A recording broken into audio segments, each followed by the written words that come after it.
Operatorët e transportit ndërkombëtar të mallrave me rrugë toksore që kalojnë nëpër portin e Durrësit kanë ngritur alarm për përkeqësimin e situatës së sektorit, duke paralajmëruar se këtë javë do të bllokojnë portin e Durrësit dhe pikat kufitare, nëse nuk merren masa urgjente për problemin e rritjes së çmimit të naftës. Shkaku kryesor që sipas operatorëve kryesor të tregut po i çon drejt falimentimit, mbetet rritja e fortë e çmimit të naftës, e cila ka goditur drejt për drejt kostot operative dhe ka ulur ndjeshëm konkurrueshmërinë e kompanive shqiptare në raport me ato të rajonit.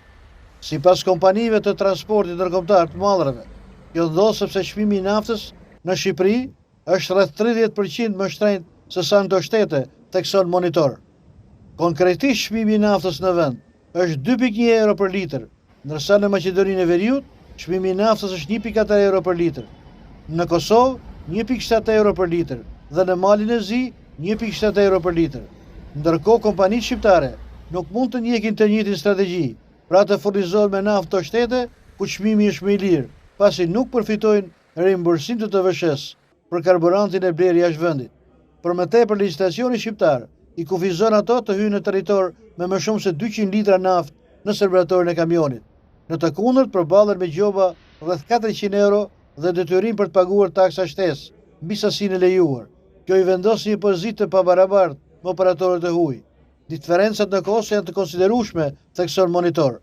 Për të njëjtin itinerar vajtje-ardhje drejt Gjermanisë, një kompani shqiptare mund të shpenzojë rreth 3.500 euro për karburant, ndërsa një operator nga rajoni vetëm 2.200 euro.